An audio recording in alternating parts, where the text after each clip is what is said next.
ঘুম থেকে উঠে দাঁড়ানোর সাথে সাথে মাথা ঘুরে গেল, এটাকে বলি আমরা পোস্চুরাল হাইপোটেনশন বা অর্থোস্টেটিক হাইপোটেনশন। এটা হয় হঠাৎ করে মস্তিষ্ক বা ব্রেনের মধ্যে যখন রক্ত সঞ্চালনটা কমে যায়। এটা গ্র্যাভিটি বা আমরা যেটাকে বলি যে মধ্যাকর্ষণ শক্তির জন্য হঠাৎ করে আমাদের যে রক্তটা দাঁড়ানোর সাথে সাথে পায়ের দিকে চলে যায়, তখন মস্তিষ্কের যতটুকু রক্ত দরকার পড়ে তা কমে যায়। তাহলে এটা কেন হয়? এটা তো স্বাভাবিক মানুষের হওয়ার কথা না। যারা পানি কম খান, এই ডিহাইড্রেশনের জন্য রক্তটা অনেক সময় একটু ভারী হয়ে যায়, আমরা বলি কনসেন্ট্রেটেড হয়ে যায়। আবার অনেকের ক্ষেত্রে দেখা যাচ্ছে যে প্রেশার কম থাকে বা হাইপোটেনশন বা রক্ত শূন্যতায় ভুগে, তাদের জন্য এটা। অনেকের আছে যে রক্তচাপ ঠিক থাকে না, কারো দেখা যাচ্ছে যে এটা খুব ফ্লাকচুয়েট করে, বেড়ে যাচ্ছে কমে যাচ্ছে এরকম থাকে, তাদের ক্ষেত্রেও এটা খুব বেশি হয়ে থাকে। যদি মাথা ঘোরানোটা পজিশন চেঞ্জের জন্য হয়ে থাকে, যে মাথা হঠাৎ করে ঘাড় ঘোরাতে গিয়ে মাথা ঘুরে যাচ্ছে, বা পজিশন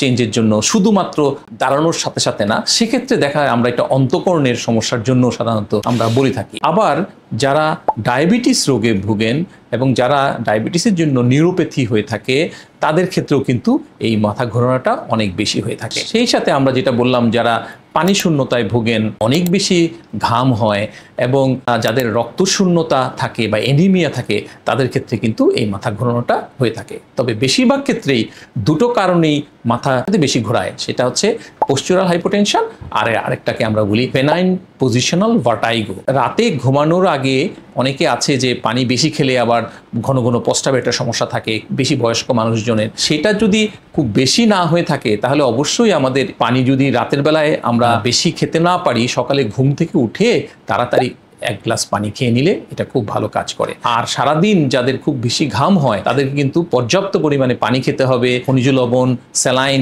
এগুলা কিন্তু পান করতে হবে। এবং যাদের এনিমিয়া বা রক্তশূন্যতা থাকে, তাদের ক্ষেত্রে কিন্তু এই এনিমিয়া এবং রক্তশূন্যতার জন্য যা যা দরকার ওষুধ বা যেই ভিটামিনসগুলা, সেগুলা কিন্তু খেতে হবে। আর বেনাইন পজিশনাল ভার্টাইগো যখন হয়, তখন কিছু মেডিসিন আছে, সেটা আমরা দিয়ে থাকি। তবে এটা দীর্ঘমেয়াদী যদি হতে থাকে, এটার কিছু ব্যালেন্সিং এক্সারসাইজ আছে, এইগুলা কিন্তু আমাদের করলে খুব ভালো উপকার পাওয়া যায়। আর যাদের পোস্চুরাল হাইপোটেনশন, যেটা বললাম যে হঠাৎ করে মাথাটা দাঁড়ানোর সাথে সাথে ঘুরে যায়, তাদের ক্ষেত্রে আমরা সবসময় অ্যাডভাইস দিই যে আপনি ঘুমে থেকে ওঠার সাথে সাথে দাঁড়িয়ে পড়বেন না, হঠাৎ করে দাঁড়িয়ে পড়বেন না, একটু বসে 30 সেকেন্ড মিনিমাম বসে থেকে উঠলে পরে সেটা হয় না। ধন্যবাদ সবাইকে।